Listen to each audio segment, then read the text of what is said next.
좀 불편한 가운데 있으면 3층까지 또 뒤에도 올라오시고 또 예배 때 나와서 찬양을 열심히 해주셔서 네, 얼마나 우리가 은혜가 되는지 하나님께서 또 치유의 역사로 치유해 주실 줄 믿습니다.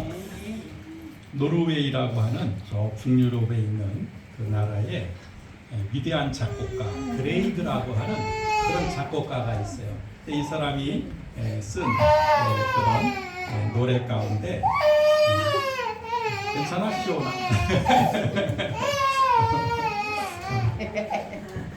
이 솔베이지의 노래라고 하는 그 노래가 있어요. 이건 실화인데 그 노르웨이의 어느 마을에 프리겐트라고 하는 젊은 청년과 그 마을에서 제일 예쁜 솔베이지라고 하는 소녀가 사랑하다가 결혼을 했습니다. 그때 너무 가난했어요. 뭐 이렇게 먹고 살 수 없을 정도로 가난해서 남편이 이렇게 해서는 안 되겠구나. 내가 사랑하는 아내를 위해서 외국에 나가서 돈을 좀 벌어와야 되겠다 하고는 이제 돈을 벌러 외국으로 나갔어요. 부둣가에서 막노동을 하면서 돈을 모으기 시작을 했습니다. 열심히 10년간을 모으다 보니까 꽤 많은 돈이 모아졌어요. 이제는 내가 사랑하는 아내에게 돌아가서 이제 이 돈을 가지고 우리가 좀 행복하게 살았으면 좋겠다 하고 배를 타고 이제 고향으로 돌아오는 도중에 그만 해적을 만난 거야. 그 10년 동안 힘들게 모아놓은 모든 돈을 다 빼앗겨 버리고 간신히 목숨만 구했습니다. 그러니 이제 아내한테 갈 명분이 없어진 거예요. 돈이라도 있으면 돈을 가지고 갈 텐데 여전히 돈이 없고 가난하다 보니까 다시 외국으로 나가자. 그 외국에 나가서 돈을 벌려고 했지만 이전만치 못한 거예요. 그리고 세월이 흘러서 이제 늙고 지치고 병들었어요. 이 프리컨트는 내가 여기서 죽을 것이 아니라 내 고향에 가서 죽어야 되겠다 하고 이제 고향으로 돌아왔습니다. 그리고 혹시나 하는 마음으로 그 옛날 신혼생활을 했던 그 오두막집에 한번 가봤어요. 그때는 그 오두막집이 쓰러지기 일보 직전인데 푸른 초롱불이 비치고 있는 거예요. 누가 우리 집에 있는가 봤더니 늙은 할머니 한 분이 그 초롱불이 의지해서 바느질을 하고 있는 거예요. 자세히 보니까 늙었지만 예전에 자기가 사랑했던 아내가 거기서 기다리고 있는 거예요. 개문을 열고 들어가서 두 부부가 늙은 부부가 됐죠. 서로 부둥켜 안고 울면서 노래를 부르는 것, 그것이 이제 솔베이지의 노래라 하는 그런 노래입니다. 그 이야기를 듣고 이제 그레이그라고 하는 작곡가가 곡을 만든 것이죠. 여러분, 하나님이 인간에게 주신 최고의 선물은 사랑이라고 합니다. 그래서 인간은 배우지 않아도 사랑할 줄 알고 또 성장해가면서 누군가를 사랑할 수 있는 그런 존재로 성장해 간다는 것입니다. 그 이유가 뭐냐? 하나님께서 우리에게 사랑하는 마음, 이런 사랑이라는 감정을 넣어주셨기 때문에 누군가를 사랑할 줄 알고 또 누군가에게 사랑을 받을 줄 아는 존재가 됐다는 것입니다. 만약에 인간에서 이 사랑이라고 하는 감정을 빼버리게 되면 짐승하고 똑같은 거지요. 여러분, 짐승은 사랑이라고 하는 것을 모른대요. 그저 본능에 의해서 움직이는 것이지 누군가를 사랑한다 그런 마음은 없다라고 합니다. 그래서 인간에게 가장 중요한 감정은 여러분 사랑이라는 거예요. 그럼 우리만 사랑하느냐? 아니, 하나님도 사랑하시는 분이다 라고 성경은 우리에게 말씀하고 있습니다. 그런데 우리의 사랑과 하나님의 사랑은 차원이 조금 달라요. 여러분, 우리가 읽었던 본문 여러분 39절을 보니까 그렇죠. 높음이나 깊음이나 다른 아무 피조물이라도 우리를 우리 주 그리스도 예수 안에 있는 하나님의 사랑에서 끊을 수 없으리라 라고 말씀하고 있어요. 그리고 35절에 보니까 누가 우리를 그리스도의 사랑에서 끊으리요? 라고 질문을 하고 있습니다. 이 결론은 뭐냐면 하나님의 사랑을 끊을 수 없다는 거예요. 하나님이 우리 인간을 사랑하는 그 사랑을 누구도 끊을 수 없다. 그래서 성경은 하나님의 끊을 수 없는 사랑에 대해서 여러분에게 말씀을 하고 있습니다. 저는 보지는 않았지만 예전에 유지태라고 하는 배우와 이영애라고 하는 그 배우가 멜로 영화를 찍었는데 제목이 봄날은 간다라는 그런 제목이래요. 그런데 거기에 유명한 대사가 하나 있잖아요. 라면 먹고 갈래가 아니라 이제 여자가 남자에게 우리 이제 그만 헤어져. 그랬더니 남자가 그 말을 듣고 하는 말이 있죠. 어떻게 사랑이 변하니? 그래. 그러니까 사랑이 변하는 것을 이제 그 드라마가, 이제 영화가 우리에게 제시를 하고 있는데, 여러분 연인 간의 사랑도 언젠가는 식어지고 언젠가는 변한다. 이게 연인 간만의 사랑이 그런가? 그렇지 않아요. 우리의 사랑도 언젠가는 식어질 때가 있고 언젠가는 변화될 때가 있다라고 하는 것을 우리는 인생을 살면서 얼마나 많이 경험하게 됩니까? 영원할 것 같았던 그 사랑, 그 연인 간의 사랑, 부부 간의 사랑도 언젠가는 식어지게 되고 언젠가는 변화가 된다는 것이죠. 여러분 부모님의 사랑도 마찬가지. 부모님이 어릴 때는 우리가 사랑하지만 언젠가는 또 그 사랑이 변화가 돼요. 이런 다윗이 그런 얘기를 해요. 시편 27편 10절에 보니까 내 부모는 나를 버렸으나 여호와는 나를 영접하시리이다 라고 고백을 하고 있어요. 아마 다윗은 그 부모님에게 버림받은 경험이 있었던 것 같아요. 그래서 시를 쓰기에 내 부모가 나를 버렸습니다 하고 그렇게 그 시로 그런 글을 쓰고 있습니다. 물론 모든 부모가 자식을 버리진 않습니다. 근데 요즘 젊은 세대를 보게 되면 꼭 그렇지만은 않은 것 같아요. 어린 영아를 살해하기도 하고 또 아이를 때려서 죽이기도 하고 굶어서 죽이기도 하고, 이게 사랑이 식어서 또 사랑이 변해서 그렇게 된 것이죠. 여러분 서로 뜨겁게 사랑하는 사람도 영원히 사랑은 하지 못합니다. 사랑이 변하고 사랑이 끝나는 그런 경우가 있다는 것입니다. 그래서 서로를 향해 끝까지 사랑하고 영원히 사랑하는 것은 극히 드뭅니다. 근데 오늘 성경을 보니까 하나님의 사랑은 그렇지 않다는 거예요. 하나님은 우리를 사랑하실 때 끝까지 사랑하시고 영원히 사랑하신다라고 말씀하고 있습니다. 그래서 오늘 본문에 보니까 끊을 수 없는 사랑, 그리스도 예수 안에 있는 하나님의 사랑을 끊을 게 아무것도 없다, 이렇게 성경은 우리에게 말씀하고 있습니다. 여러분 세상에 끊어지는 사랑, 사랑이 끊어지게 만드는 요소들이 얼마나 많이 있는지 몰라요. 두 가지가 있는데 여러분 첫 번째를 보게 되면 우리가 인생을 살면서 여러 가지 당하는 그런 환경이나 여건, 조건이 우리로 하여금 그 사랑을 끊어지게 만들어요. 오늘 성경에 기록되어 있죠. 환난이, 곤고, 핍박, 기근, 적신, 위험, 칼, 이런 환경이 우리로 하여금 서로 간에 사랑을 하지 못하도록 끊어버리는 그런 요소가 된다는 것입니다. 여러분 사람이 환난을 당하고 고난을 겪게 되고 핍박과 기간이 오게 되면 여러분 사랑이 첫째가 아니에요. 먹고 사는 게 문제 아니에요? 예? 굶어 죽게 생겼는데 무슨 사랑 타랑하겠어요?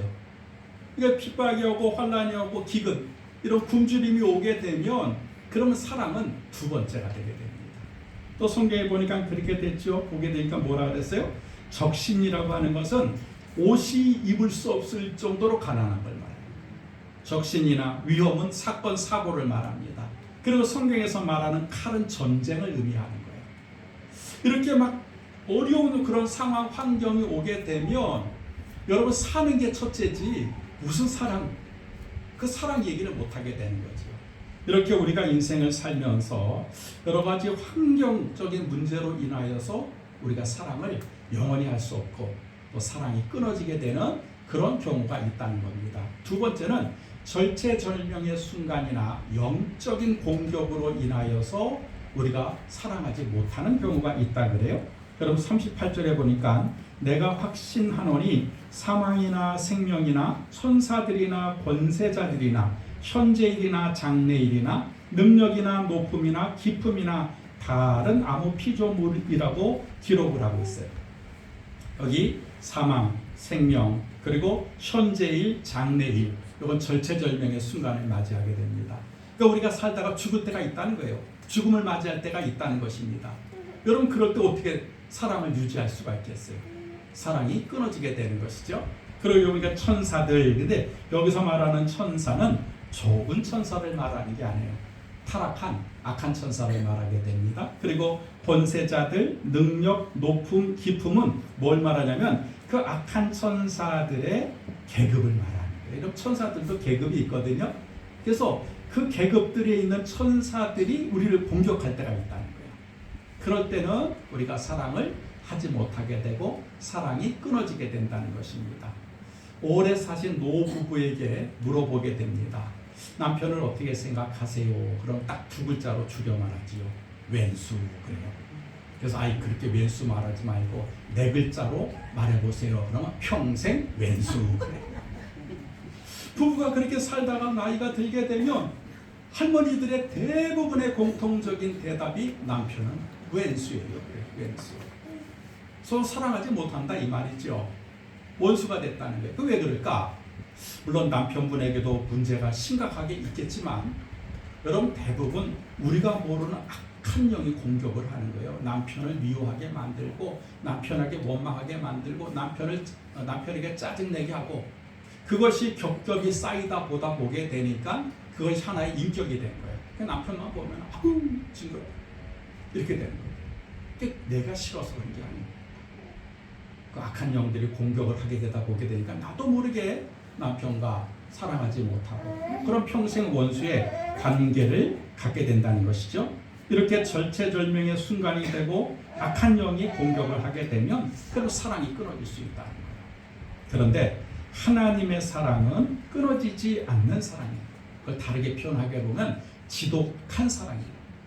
요한복음 3장 16절 우리가 잘 알잖아요. 하나님이 세상을 이처럼 사랑하사 독생자를 주셨으니 이는 저를 믿는 자로 하여금 멸망치 않고 구원을 얻게 하려 하심이라 했어요.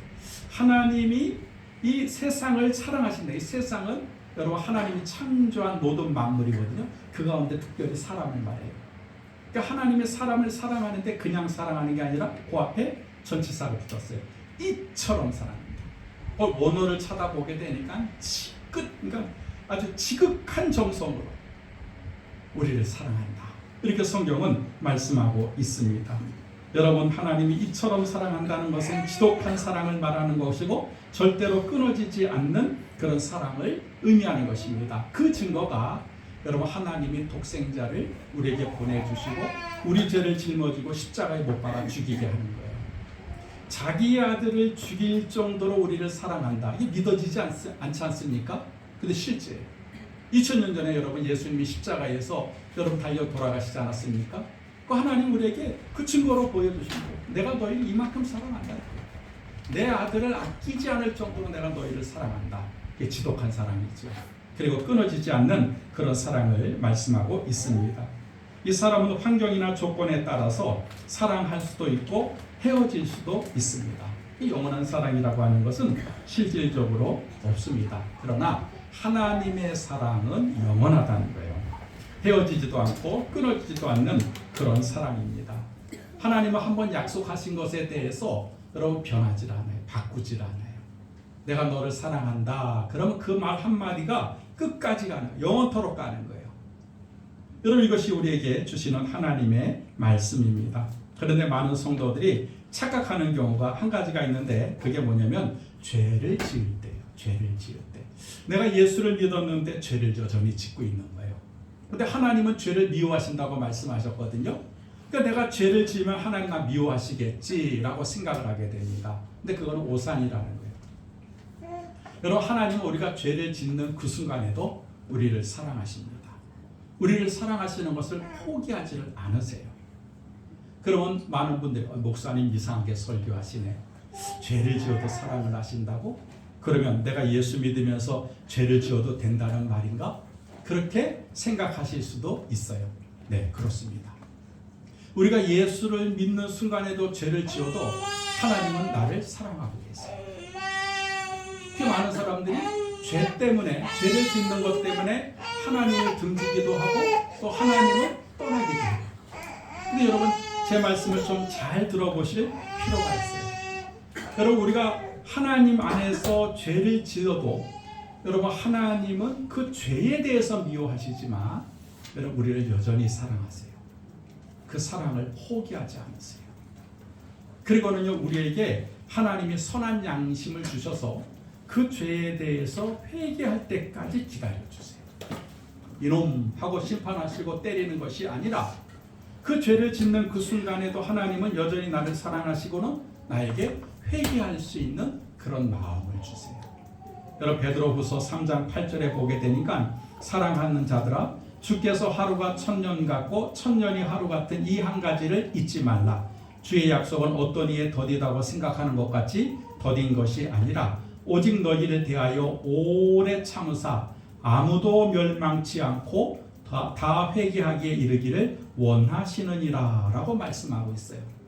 우리가 죄를 지을 때 하나님은 기다리고 계시는 거예요. 회개해서 다시 하나님 앞에 설 때까지 기다리고 계시는 거예요. 그래서 하나님이 지금 이 세상을 심판하지 않고 계시다는 거예요. 만약에 하나님이 죄 지을 때마다 세상을 심판하셨다면 살아남을 사람이 하나도 없어요.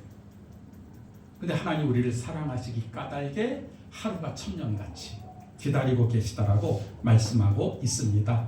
여러분, 죄의 결과는 여러분 사망이죠. 야고보서 1장 15절에 그렇게 말씀하고 있습니다. 그래서 죄를 지으면 사람이 죽게 됩니다. 근데 죄를 짓지 않는 사람은 이 세상에 아무도 없다는 거예요. 사람은 태어나면서부터 죄를 짓지 않습니까? 그리고 순간순간마다 죄를 지어요. 로마서에 보니까 의인은 없나니 하나도 없도다 그랬어요. 이 세상에서 여러분 죄 안 짓고 사는 사람은 없다는 거예요. 예수 믿는 사람이든 예수 믿지 않는 사람이든. 어떻게 보면 여러분 예수 믿는 사람이 예수 안 믿는 사람보다 더 많이 죄를 짓는 경우도 있어요. 더 못된 사람도 있잖아요. 네. 그럼 하나님 우리를 버리실까요? 야, 넌 어떻게 세상에 믿지 않는 사람보다 더 못되니? 더 많은 죄를 짓니? 난 네가 싫어. 그렇지 않아요. 여전히 우리가 죄를 지음에도 불구하고 하나님 난 너 사랑한다는 거예요. 여러분 이 죄 문제가 여러분 우리 앞에 걸려 있는데 하나님이 이 죄 문제를 해결하느냐 안 해결하느냐에 따라서 달라지게 된다는 거예요. 근데 우리는 이미 해결을 받았어요. 우리가 예수 안에 있음으로 말미암아 이미 우리는 모든 죄를 용서함을 받았습니다. 과거에 지은 죄, 현재 짓는 죄, 그리고 앞으로 지을 죄까지 예수님께서 우리의 죄를 모두 해결해 주셨어요. 그거를 믿는 것이 믿음이라는 거예요. 우리가 예수를 믿습니다 라고 하는 것은 물론 구원받기 위해서 예수를 믿지만 근본적으로 내 죄 문제를 해결함 받는 것을 믿는다라고 하는 것이 우리 믿음이라는 거예요. 그래서 내가 아무리 많은 죄를 지어도 예수 믿으면 여러분 하나님의 모든 죄에 대해서 용서를 해주신다는 거예요. 그러니까 우리는 구원을 받는 거예요. 그런데 세상 사람들은 예수를 믿지 않기 때문에 이 죄의 문제를 해결할 방법이 없어요. 그래서 그들은 죄를 스스로 쌓고 있는 거예요. 죄를 지어 이걸 털어버려야 되고 이걸 해결해야 되는데 우리는 십자가 앞에서 우리 예수의 이름으로 그 내가 지은 죄마다 그 순간순간마다 그 죄를 회개하고 자백해서 이 죄 문제를 해결할 수 있는데 믿지 않는 사람들은 그 해결책이 없다는 거예요. 그래서 그 죄가 쌓여서 더 이상 해결할 수 없을 때 죽음이 오는 거예요. 그래서 사람이 죽는 겁니다. 우연히 사건 사고로 죽는다? 아니요. 암으로 죽는다? 아니요. 여러분 시편에 보니까 자기 머리에 죄를 쌓았기 때문에 그렇다는 거예요. 그래서 여러분 우리는 예수 안에 있기 까닭에 여러분 죄에 대해서는 자유함이 있다는 것입니다. 죄를 지어도 즉시 회개하고 또 같은 죄를 짓지 않도록 우리는 노력하잖아요. 이렇게 죄에 대해서 대항하고 싸우는 힘을 갖는 사람을 우리는 성도라는 거예요. 성도. 하나님 우리를 그렇게 사랑하신다고 성경은 말씀하고 있습니다.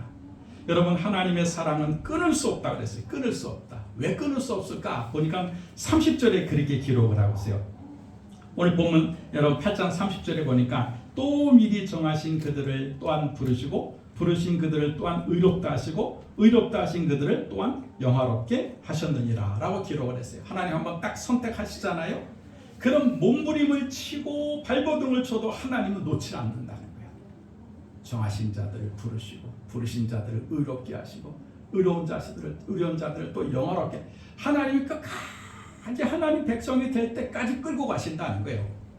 여러분 이것이 변하지 않는 사랑이고 이것이 끊어지지 않는 사랑임을 성경은 우리에게 말씀하고 있습니다. 여러분 지금 우리가 이렇게 교회에 와서 신앙생활을 하는 것은 하나님이 우리를 사랑하시기 때문에 그렇습니다. 만약 우리가 죄를 지을 때마다 우리를 포기하셨다면 절대로 우리는 신앙생활을 유지할 수 없게 될 것이죠. 대부분은 탈락하거나 아니면 대부분 하나님 품에서 떠나가게 될 것입니다. 심각한 죄를 지을 때도 마찬가지. 여러분 어떠한 죄를 지을지라도 하나님은 우리를 포기하지 않으세요. Never give up. 하나님은 절대로 난 너 포기하지 못한다는 거예요. 내가 너를 어떻게 구원했는데, 내가 너를 어떻게 선택하고 어떻게 불렀는데 난 너 포기 못한다. 네가 나를 포기한다 할지라도 난 너 포기 못한다. 그리고 난 너 사랑한다. 이것이 오늘 성경을 통해서 우리에게 주시는 하나님의 말씀인 것을 볼 수가 있습니다. 여러분, 우리가 이 고난의 상징적인 인물을 하게 되면 욥을 대부분 떠올리게 되지요. 여러분, 욥은 동방의 갑부라 그랬어요. 성경에 보니까. 근데 욥이 그 많은 재산을 한순간에 다 빼앗겨 버리게 됩니다. 그리고 10명의 자녀가 있었는데 집이 무너져서 한순간에 10명의 자녀가 죽게 돼요. 그리고 자신에게는 치명적인 질병이 찾아오게 됩니다. 그럼 망한 거 아닙니까? 있는 재산 다 뺏기고 자식 다 죽어버리고 자기는 불치병에 걸렸으면 이건 망한 거지요. 망한 거 아니에요? 근데 여러분 욥기서 42장을 읽어보십시오. 욥이 망한 것 같아요? 아니요. 성경에 보니까 하나님이 욥에게 2배의 축복을 하셨다 그래요. 왜 그랬을까요? 하나님 욥을 사랑하셨기 때문에, 끝까지 사랑하셨기 때문에 욥이 그런 고난의 환경 속에서 벗어나서 그런 갑절의 복을 받았다라고 성경은 기록을 하고 있습니다. 그러면 욥이 왜 고난을 받았을까? 성경을 자세히 읽어보게 되니까 사단이 하나님 앞에 와서 고자질을 해요. 하나님, 저 욥 보세요. 하나님이 축복을 해주시니까 저렇게 떵떵거리고 저렇게 잘난 체하지 않습니까? 하나님, 그래? 그럼 한번 그 재산 다 가져가 봐. 그 재산을 다 가져가요. 그래도 욥이 하나님 원망하지 않으니까, 아니 하나님, 저거 자식이 있으니까 그래도 나름대로 더 버팅기는 거죠. 그래, 그럼 자식 가져가 봐. 자식 다 데려가는 거예요. 그래도 욥이 하나님께 원망하지 않습니다. 그랬더니 또 사단이 와서 그래. 아니 저거 지가 안 죽으니까, 지가 아무렇지도 않으니까 그런 거죠. 그래, 그럼 너 욥의 몸을 쳐라. 하지만 그의 생명을 건드리지 마라 그래. 그러니까 하나님의 허락하에 욥이 고난을 받는 거예요. 근데 그 욥이 그 고난 속에서도 몸부림을 치고 발버둥을 치고 나중엔 자기 인생을 포기합니다. 아, 내가 어머니 뱃속에서 안 태어났으면 좋았을 텐데. 근데 하나님은 포기하지 않으세요. 끝까지 욥을 붙들고 계시는 거예요.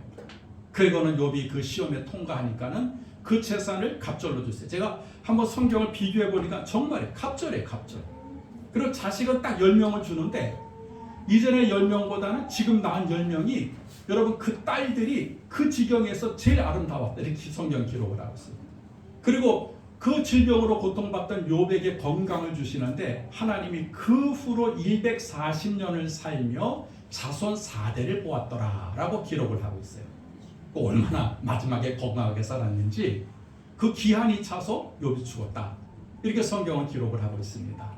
이렇게 욥이 그런 고난 가운데서도 극복하게 되고 마지막에 하나님의 복을 받게 된 이유는 뭐냐면 하나님이 욥을 포기하지 않고 사랑하셨기 때문에 그렇다는 것입니다. 근데 욥에게만 그런가? 아니라는 거예요. 하나님 지금 저와 여러분을 사랑하시는데 여러분 지독하게 그리고 영원토록 우리를 사랑하고 계시는 것을 성경은 우리에게 말씀하고 있습니다. 그래서 이 하나님의 사랑은 모진 환난에서도 끊어지지 않는다는 거예요. 여러분 인간의 사랑은 평탄할 때는 든든하다가 환난이 임할 때는 급작스럽게 변해버리게 됩니다. 근데 하나님의 사랑은 환난이 오면 올수록 더 든든해진다는 거예요. 두 번째, 하나님의 사랑은 죄가 끊을 수 없다는 거예요. 인간이 죄를 범하면 하나님의 사랑을 등지고 멀리 떠나게 되는데 하나님은 그 죄로 인하여 떠나가는 인간을 끝까지 쫓아오신다. 그리고 우리를 사랑하신다는 거예요. 세 번째 보니까 하나님의 사랑은 아무 조건이 없다는 거예요. 무슨 대가를 치르는 것이 아니라는 거예요. 그냥 무조건 주시는 하나님의 사랑이다 라고 말씀을 하고 있습니다. 마지막 네 번째 보게 되니까 하나님의 사랑은 죽음이 끊을 수 없는 그런 사랑이라는 거예요. 여러분 사람이 죽게 되면 모든 것을 끊어버리게 되고 갈라지게 만들지요. 그러나 그 죽음도 하나님의 사랑을 끊을 수가 없다는 거예요. 여러분 스코틀랜드의 휴 케네디라고 하는 독실한 그런 성도가 이제 임종을 맞이하게 됐어요. 그런데 너무 기력이 쇠하다 보게 되니까 눈이 보이질 않는 거예요. 자식들이 와서 아버지 유언을 말씀해 주세요. 그러니까는 그 아들에게 아들아 내 손가락을 로마서 8장 38절 39절 말씀에 내 손가락을 좀 얹어봐. 오늘 우리가 이런 기쁨이나 어떤 것이라도 그리스도 예수 안에서 하나님의 사랑을 끊을 것이 없다. 그 손가락을 딱 가면서 얘들아 이 말씀대로 나는 영원한 하나님의 사랑으로 영원한 천국에 간다. 너희와 내가 아침을 먹었지만 저녁은 내가 예수님과 함께 먹게 될 것이다 라고 이렇게 유언을 하고 인생을 마쳤다 그래요. 그 죽음은 하나님의 사랑을 더욱더 강하게 만들더라고 하는 것입니다. 이처럼 하나님의 사랑은 무엇으로도 끊을 수가 없습니다. 천지 창조 이래 하나님의 사랑은 한 번도 끊어진 적이 없다는 것입니다. 그래서 여러분 지금 여러분이 어떤 환경에 있든지 어떤 어려움에 있든지 또 여러분이 정말 기가 막힌 그런 웅덩이에 있든지 간에 여러분 기억하셔야 될 것은 하나님이 여전히 나를 사랑하고 계시다는 거예요. 여러분 혼자가 아니라는 거예요. 여러분 이 위험 이런 어려움이 여러분을 멸망시키지 못한다는 거예요. 왜요? 하나님이 나를 사랑하고 계시기 때문에 그래요. 반드시 건져주실 것이고 반드시 회복시켜 주실 것이고 반드시 다시 서게 만들어 주실 것입니다. 그래서 오늘 하나님께서 우리에게 그걸 말씀하시는 거예요. 내가 너희를 사랑한다는 거예요. 어떻게? 끊어지지 않을 정도로 지독하게 영원까지 내가 너를 사랑한다 라고 하나님께서 우리에게 말씀하고 계십니다. 그러므로 우리는 이 하나님의 사랑을 깨닫고 이제는 우리가 서로 사랑할 줄 알아야 돼요. 그렇게 서로 사랑하는 그런 한 주간이 되기를 주의 이름으로 축복합니다. 기도하겠습니다. 하나님, 날이 무덥고 장마로 인하여서 많은 사건과 사고가 일어난 가운데 있습니다. 그래서 어떤 때는 그 날씨 때문에 또 사건과 사고 때문에 또 내가 당하고 있는 그런 하나님 환경 때문에 원망하기도 하고 짜증을 내기도 하고 때로는 모든 것을 포기하고 싶을 때가 있습니다. 이러한 때에 우리가 잊지 말아야 될 가장 중요한 것은 하나님이 나를 여전히 사랑하고 계신다는 것입니다.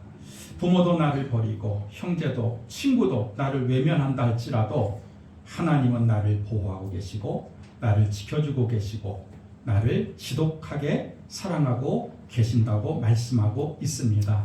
그러므로 하나님이 나를 포기하지 않기 까닭에 나도 포기하지 않게 하여 주시옵소서.